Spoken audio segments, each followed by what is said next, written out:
Hello friends, स्वागत आहे तुमचं आपल्या एका नवीन व्हिडिओमध्ये. आणि आज छान असा व्हिडिओ मी तुमच्यासाठी आणलेला आहे. आजचा व्हिडिओ असणार आहे प्रिन्सेस कट ब्लाऊज, जे की खूप ट्रेंडिंग चालू आहे. सर्वांच्या आवडीचा ब्लाऊज मी तुम्हाला कट करून दाखवणार आहे. आणि मला देखील बऱ्यापैकी प्रिन्सेस कट छान वाटतो, कारण हा ब्लाऊज वापरण्यासाठी फुल कम्फर्टेबल आहे. बाहेर शिवायचं जर म्हटलं तर आपल्याला 500-600च्या रेंजमध्ये शिलाई द्यावं लागते, जे की मी स्वतः एवढी शिलाई घेते, तर मी विचार करते की बाहेर पण तेवढी शिलाई असू शकते. तर डेली वेअर साठी जे आपण ब्लाऊज वापरतो, तर अशा ब्लाऊज साठी आपण एवढी शिलाई देणं पॉसिबल नाहीये. तर आपण तुमच्यासाठी हा छान असा प्रिन्सेस कट ब्लाऊज आणलेला आहे. आणि अगदी सोपी पद्धत आहे, पटकन तुम्ही शिकाल अशी पद्धत आहे. त्यामुळे हा व्हिडिओ तुम्ही शेवटपर्यंत पाहावा. तर इथे आपण प्रिन्सेस कट साठी जे काही माप लागणार आहे, तर ती माप सर्व घेतलेली आहे. तर आजचा विषय असणार आहे प्रिन्सेस कट ब्लाऊज. तर 36 साईजचा हा ब्लाऊज असणार आहे. आणि त्यानंतर आपल्याला जी काही मापं लागणार आहेत ते इथे मी सर्व लिहून घेतलेली आहे. ही सर्व मापं आपल्याला लागतात. आणि ज्या वेळेला आपण ब्लाऊज वगैरे शिवतो, तर त्यावेळेला आपल्याला एवढी सर्व मापं लागतात, कारण हीच मापं आपली महत्वाची असतात. तर जेवढी मापं लागतात तेवढी सर्व मापं मी इथे घेतलेलीच आहेत. तर या मापानुसार आपल्याला हा ब्लाऊज कट करायचा आहे. तर इथे 36 साईजचा ब्लाऊज असल्यामुळे त्याप्रमाणे सर्व काही मापं घेतलेली आहेत. तर इथे तुम्ही पाहू शकता, सर्वात अगोदर आपल्याला जे ब्लाऊजसाठी माप लागतं ते म्हणजे पूर्ण उंची. पूर्ण उंची, छातीचे माप, कमरखेर, पुढील गळा, मागील गळा, गळा रुंदी, शोल्डर पट्टी, बाही उंची, दंडखेर, हे ठराविक मापं असतात जे आपल्याला लागतात. तर हे मापं आपण इथे लिहूनच घेतलेली आहेत. तर आता ही मापं जेवढी आहेत तेवढी घ्यायची का, तर नाही. तर त्यासाठी आपल्याला काही ठिकाणी कमी करावं लागतात, काही ठिकाणी वाढवावं लागतात. तर किती वाढवायचे हाच एक मेन मुद्दा असतो. तर हे सगळं या व्हिडिओमध्ये तुम्हाला शिकायला भेटणार आहे. प्रिन्सेस कट साठी जी काही मापं लागणार आहे आणि जी काही ऍड मापं होतात ती देखील मी तुम्हाला सविस्तर असं सांगणार आहे. तर इथे पाहू शकता तुम्ही, पूर्ण उंची आपण घेतलेली आहे 14 इंच. 14 अधिक 1 बरोबर 15. तर इथं 15 वर आपण एक लाईन आखून घेऊया. सर्वात अगोदर आपल्याला उंचीचं माप घ्यायचं आहे. कापड ठेवताना नेहमी बंद बाजू ही आपल्या बाजूने असावी, त्यामुळं आपली मापं टाकताना खूप सोपी जातात. सुरुवाती जे नवीन कोणी शिवत असेल त्यांना ही गोष्ट पटकन लक्षात येत नाही. पण हे लक्षात ठेवा, जेव्हा तुम्ही मापं ठेवाल तेव्हा कपड्याची जी घडी असते ती आपल्या बाजूने असायला हवी. तर ही बंद बाजू आहे असं समजून आपण इकडची मापं टाकूया. तर आता आपण पूर्ण उंची इथे टाकून घेतलेली आहे. तर पूर्ण उंचीचं माप आपल्याला इथे 15 आलेलं आहे. तर इथे 15 उंची आपण घेतलेलीच आहे. तर इथे आहे 2 नंबरचा आहे छाती घेर. छाती घेरचं माप आपण घेतलेलं आहे इथे 36 साईज. 36 भागिले 4 बरोबर 9 अधिक 2 बरोबर 11. तर इथे आपल्याला घडीचं माप किती येत आहे, 11. तर इथे आपण 11 इंचावर, तर सेम दोन्ही बाजूने आपल्याला 11 इंचावर इथे खूण करून घ्यायची आहे. तर आपण ती लाईन आखूनच घेऊया.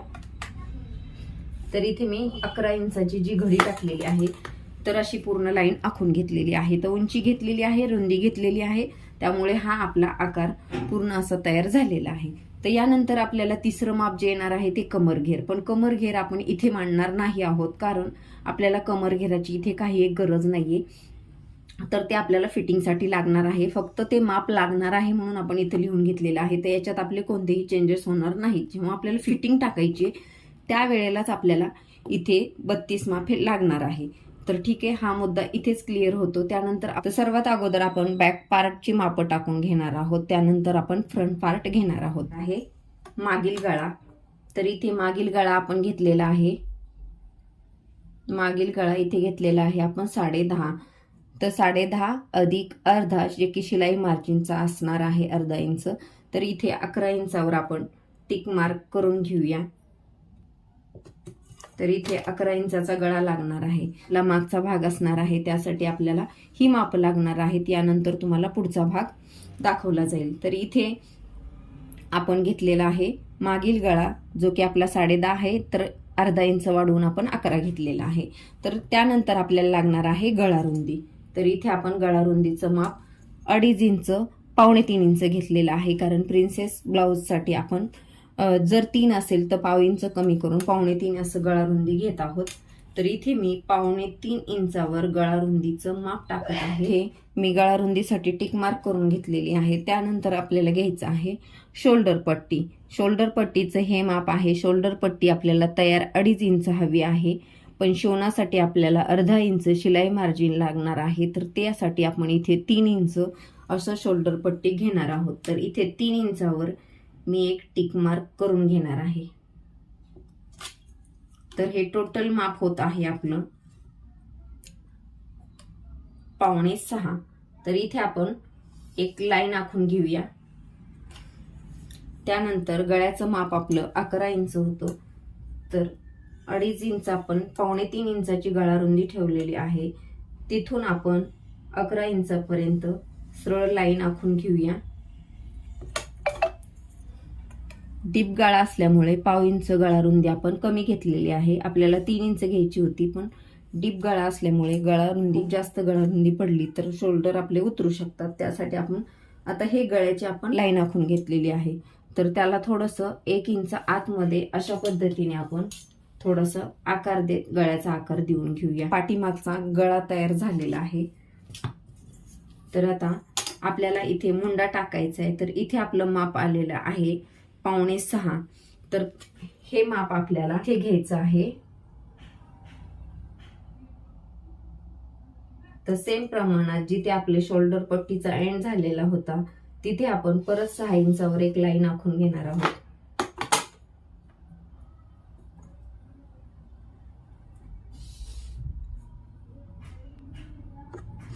तर इथे 6 इंचावर एक लाईन आखून घेतलेलीच आहे आणि इथून ह्या 6च्या पॉइंटला आणि ह्या साईड 6च्या पॉइंटला आपण एकत्र जोडून घेऊया. त्यानंतर 1 इंच वरती तिरपी लाईन आखून घ्यायची आहे आणि त्यानंतर या दोन्हीचा मध्य आणि इथून 1 इंच आत बाहेरच्या बाजूनी ह्याला थोडासा मुंड्याचा आकार देत आपल्याला जोडून घ्यायचं आहे. तर इथे पाहू शकता तुम्ही, इथे मी मुंड्याचा आकार देऊन घेतलेला आहे. त्याचप्रमाणे आता आपल्याला इथं कमरघेर टाकला का नाही हे देखील मी तुम्हाला सांगते.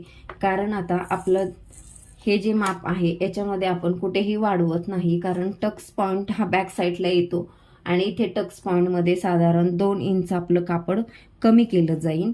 त्याच्यामुळे आपण इथं कमरघेरामध्ये काहीही कमी केलेलं नाही. तर इथे पाहू शकता तुम्ही, हे बॅक साईडचं माप झालेलं आहे. सिंपल असं अगदी सोप्या सरळ शब्दामध्ये मी तुम्हाला सांगितलेलं आहे आणि मला वाटतं हे तुमच्या लक्षात देखील आलं असेल. तर प्रिन्सेस कट बॅक साईड म्हणजेच पाठीमागचा भाग आपण इथे माप टाकून घेतलेली आहेत. आणि आता आपल्याला ह्यानंतर घ्यायचं आहे ते फ्रंट पार्ट म्हणजेच पुढचा भाग म्हणून घेऊया. आणि आपल्याला आहे हे मापच लागणार आहे, पण इथे आपल्याला काही गोष्टी आपल्याला खोडायच्यात. तर इथे आपण गळा कट करून टाकूया. फक्त गळा रुंदीची टिक मार्क मी इथे ठेवलेली आहे. मुंडा जसा आहे तसाच आपला राहणार आहे. तर हे पहा, तर आपल्याला एक लक्षात घ्यायचं, जी बॅक साईड असेल ना त्यापेक्षा अर्धा इंच आपल्याला जास्त घ्यायचा आहे प्रिन्सेस कट ब्लाउजचा फ्रंट पार्ट. इथे आपण खालच्या बाजूने अर्धा इंच हे जास्त घेतलेलं आहे आणि हे लक्षात यावं म्हणून आपण इथे अर्धा इंचावर लाईन आखून घेणार आहोत. ही अर्धा इंच जी आहे ती आपण बॅक पार्ट पेक्षा जास्त खालच्या बाजूने घेतलेली आहे, हे लक्षात असू द्या. मुंडा जो आहे तोच असणार आहे. याच्यात चेंजेस काय होणार आहे, तर इथे जे आपण 1 इंच दीर्घ घेतलं होतं त्याचा मध्य पकडायचा आणि अर्धा इंचावर मुंड्याचा आकार द्यायचा आहे. हा बॅक साईडचा मुंडा आहे. तर आपण इथे आता हा कट करून घेऊया, कारण आता ह्याचा आपल्याला काही एक उपयोग नाहीये. तर इथे मी बॅक साईडचा मुंडा कट केलेला आहे आणि अर्धा इंच वरती तिरप्या लाईन मध्ये मुंड्याचा आकार देऊन घेतलेला आहे. त्याचबरोबर बाहेरच्या बाजूने लक्षात घ्या, ही घडीची बाजू आहे, ही बंद बाजू आहे. तर बाहेरच्या बाजूने म्हणजे सुट्या पडद्याच्या बाजूने आपल्याला इथे अर्धा इंच बाहेर घ्यायचा आहे. जेव्हा तुम्ही पुढचा भाग कट करता तेव्हा अर्धा इंच मुंड्याच्या बाजूने बाहेर घ्यायचा आहे. सेम कमर घेरामध्ये तुम्हाला इथे 2 इंच बाहेर, हे अर्धा इंच आणि हे 2 इंच. तर हे तिरक्या लाईन मध्ये आपल्याला, कारण हे तिरक्याच लाईन मध्ये येतं त्याच्यामुळे आपण याला तिरकी लाईन देऊन घेऊया.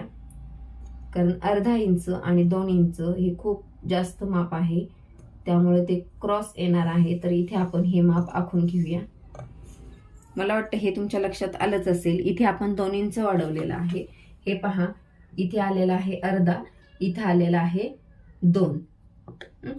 हे 2 इंच, हे अर्धा इंच. मुंढा अर्धा इंचाने बॅक साईडपेक्षा कमी घेतलेला आहे, अर्धा इंच खालच्या बाजूने वाढवलेला आहे. ह्या सर्व गोष्टी तुमच्या लक्षात आल्याच असतील. बंद बाजूच्या साईडने 3 इंच हे लक्षात घ्या. ही बंद बाजू आहे जी आपल्या बाजूला असते, फोल्ड असतो घडीचा, तिथे त्याला तुम्ही बंद बाजू बोलू शकता. तर ती बंद बाजूच्या साईडने 3 इंचावर एक टिक मार्क करायची आहे तुम्हाला. तर इथे मी हे 3 इंच घेतलेले आहे, हे 3 इंच घेतलेले आहे. हे 3 इंचाचं अंतर आहे. आणि आता आपल्याला लागणार आहे तो पुढील गळा. तर पुढील गळा रुंदीची इथे टिक मार्क पहिल्या आपण बॅक पार्टसाठी घेतलेली आहेच, जे की आपण इथे 3.25 इंच घेतलेले आहे. तर इथं पुढील गळा आपल्याला दिसत आहे 6.5. तर आपण शिलाई मार्जिन पकडून घेतलेला आहे 7. तर त्या 7चा गळा टाकून आपण इथे घेऊया. तर इथे मी 7ला टिक मार्क करते आणि पुढे 2.5 इंचावर लाईन आखून घेते. तर आता इथे मी पट्टीच्या सहाय्याने गोलाकार देऊन घेते.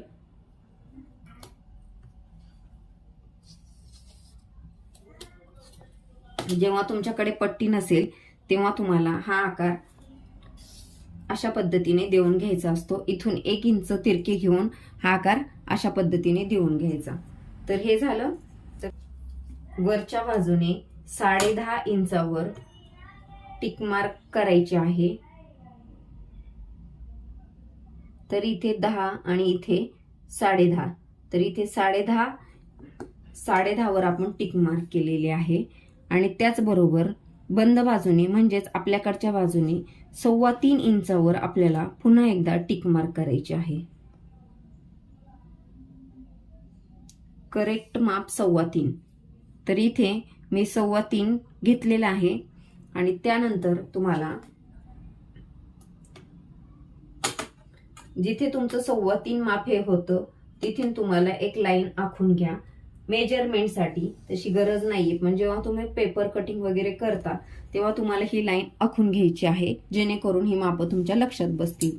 तर इथे 3.25 वरतीच मी लाईन आखून घेतलेली आहे. तरी 3.25 हे 3 हे अशा पद्धतीने आपण माप घेतलेलं आहे. तर इथे मुंडा, गळा आणि इथे वाढीव माप आपलं टाकून झालेलं आहे. त्याचबरोबर हे दोन्ही पॉइंट तुम्हाला एकत्रित जोडून घ्यायचे आहेत. तर हे 2 पॉइंट आपण जोडून घेतलेले आहेत. त्यानंतर पुढे 1.5 इंचावर आपल्याला एक टिक मार्क करून घ्यायची आहे. त्यानंतर 2 इंचावर वरती खेचायचं आहे आणि 2 इंच उंची 2 इंच घ्यायची आहे आणि हे अंतर 1.5 इंच घ्यायचं आहे आणि हे 2 इंच घ्यायचं आहे. इथे आपण लिहूया हे 2 इंच आणि हे 1.5 इंच. हे लक्षात घ्या, हे जे आहे ते 1.5 इंच आहे, हे 2 इंच आहे. तर हे 2 इंचाचा पॉइंट, हा पॉइंट आणि हा पॉइंट हे तिन्ही एकत्र जोडून घ्यायचे आहेत. तर इथं आपण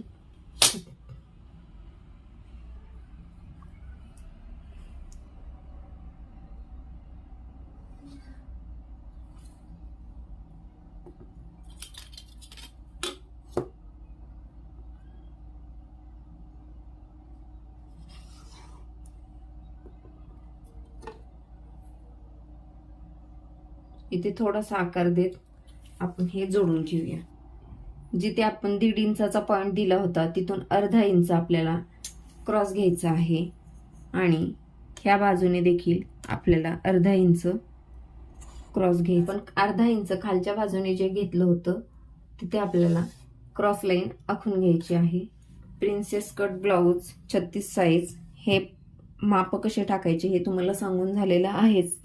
त्यानंतर आपण पेपर कटिंग घेणार आहोत. तर हे सर्व तुमच्या लक्षात आलंच असेल असं मला वाटतं. आणि जर काही कन्फ्युजन असेल तर तुम्ही मला विचारू शकता. तर फ्रेंड्स, अशा पद्धतीने आपला पूर्ण प्रिन्सेस कट ब्लाउज हा कटिंग म्हणजेच माप टाकून झालेला आहे. तर इथं मी सेम माप पेपरवर आखून घेतलेली आहेत आणि तेच पेपर कटिंग आता मी तुमच्याबरोबर शेअर करणार आहे. तर शॉर्टकटमध्ये शेअर करते, कारण खूप मोठा व्हिडिओ झालेला आहे आणि प्रॉपर माहिती नाही दिली तर ते शिकवण्यात काय अर्थ आहे. त्यासाठी मी सगळ्या ज्या महत्त्वाच्या गोष्टी होत्या त्या सगळ्या व्हिडिओमध्ये घेतलेल्या आहे. फक्त पेपर कटिंग ही थोडी शॉर्टकटमध्ये दाखवली गेली आहे. तरी तुम्ही समजू शकता की मेन पार्ट मी तुम्हाला त्याच्यामध्ये कटिंगचे दाखवलेले आहेत. आणि जर तुम्हाला ही पेपर कटिंग किंवा प्रिन्सेस कट मापं टाकण्याची पद्धत जर तुम्हाला आवडली असेल तर मला वाटतं नक्कीच लाईक करावं आणि ह्या पद्धतीने पूर्ण मापं व्यवस्थित कट करून घेतलेलीच आहेत. तर इथे मी बॅक साईडला पण सेम मापं जी आपण आकृतीमध्ये पाहिली तीच मापं मी इथं पेपर कटिंगला पण टाकलेली आहेत आणि ती देखील मी अशीच कट करून घेतलेली आहेत. तर इथे बाही जेव्हा कट करायची होती ते माप मी याच्यात टाकलेलं नाही आहे. तर इथे मी तुम्हाला सांगू शकते की बाहीचं माप हे कसं घेतलेलं आहे. कटोरी ब्लाऊज किंवा इतर कोणतेही बाहीचे माप टाकताना आपण म्हणजे जसं की माझी पद्धत आहे तर मी छातीचा चौथा भाग जे काही येईल त्या पद्धतीनं बाहीचं माप घेत असते. तर इथे बाही उंची आपल्याला होती 4 इंच आणि जर 4 इंच बाही उंची असेल तर आपल्याला 1 इंच वाढवावी लागते जे की शिलाई मार्जिनसाठी असते. तर इथे मी 5 इंचाचं आखून घेतलं होतं आणि त्यानंतर बाहीचा छातीचा चौथा भाग जो होता तो इथे बाहेर रुंदीसाठी टाकून घेतला होता. त्यानंतर सुट्ट्या बाजूने 1 इंच आणि बंद बाजूने 1 इंच अशा पद्धतीचे पॉईंट दिले होते आणि गळा रुंदीच्या हिशोबाने साधारण 4-5च्या आतली आपली बाही असेल तर जी मुंडा खोली असते ती 2.5 इंचाच्या आसपास असावी. तर इथे मी 2.5 इंच टाकून घेतले होते आणि दोन्ही एक पॉईंट जे आखून घेतले होते त्याला मी एक लाईन जोडून घेतली होती आणि त्या दोन्हीचा मध्ये एक टिक मार्क केली होती आणि त्याच लाईनमध्ये परत दोन्ही बाजूला एक टिक मार्क करून अर्धा इंच बाहेरच्या साईडने आणि अर्धा इंच आतल्या बाजूने अशी रेष मारून घेतली होती. तर इथे तुम्ही पाहू शकता जसं की पेपरवर मी आखून घेतलेलं आहे त्या पद्धतीनं. तर इथे दंडघेराच्या बाजूने अर्धा इंचावर मी एक लाईन मारून घेतलेली आहे जी की आपली शिलाई मार्जिन असणार आहे. तर ती देखील मी आखूनच घेतलेली आहे जेणेकरून बाहीची प्रॉपर उंची आपल्याला शिवताना सापडते. त्यासाठी प्रत्येक गोष्टीचे अगदी करेक्ट असे माप घेणं खूप गरजेचं आहे आणि त्याच पद्धतीने मी माप घेऊन अर्धा इंचावर खून करून घेतलेली आहे आणि लाईन देखील मारून घेतलेली आहे. त्याचप्रमाणे बाहेरच्या बाजूने जे 1 इंच आत घेतले होते तिथून दंडघेरापर्यंत क्रॉस रेष मी मारून घेतलेली आहे आणि त्याचबरोबर जी आपली दोन्हीची 2 पॉईंट एकत्र जोडून आपण जी लाईन आखून घेतलेली होती आणि अर्धा इंचाचे मध्य करून घेतले होते त्यावर मी आतल्या बाजूने आणि बाहेरच्या बाजूने असे गोलाकार आकार देऊन घेतलेला आहे जो की मुंडा खोली असेल. तर ती देखील मी कट करून घेते. सर्वात अगोदर बाहेरचा मुंडा कट करून घ्यावा आणि त्यानंतर मग बाहेरचा मुंडा कट करून घ्यायचा. तर हे बाही परत उघडी करायची म्हणजे घडी उघडून घ्यायची आणि त्यानंतर जो आतील मुंडा असतो तो कट करायचा. कारण दोन्ही मुंडे एकत्र असतात त्यामुळे अगोदर बाहेरील मुंडा कट करून घ्यायचा आणि नंतर आतील मुंडा कट करून घ्यायचा म्हणजेच पुढचा मुंडा कट करून घ्यायचा. तर ह्या पद्धतीने पहा मुंडा खोली पण अगदी छान अशी प्रॉपर भेटलेली आहे आणि अशा पद्धतीने आपलं पेपर कटिंग देखील कंप्लीट झालेलं आहे. हा व्हिडिओ खूप मोठा झाला आणि वेळ देखील खूप गेला. नक्कीच लाईक करा, शेअर करा, चॅनलवर नवीन असाल तर सबस्क्राईब करा. भेटूया अशाच एखाद्या छानशा व्हिडिओमध्ये आणि मी वेगवेगळे व्हिडिओ मी तुमच्यासाठी आणेन. तर धन्यवाद.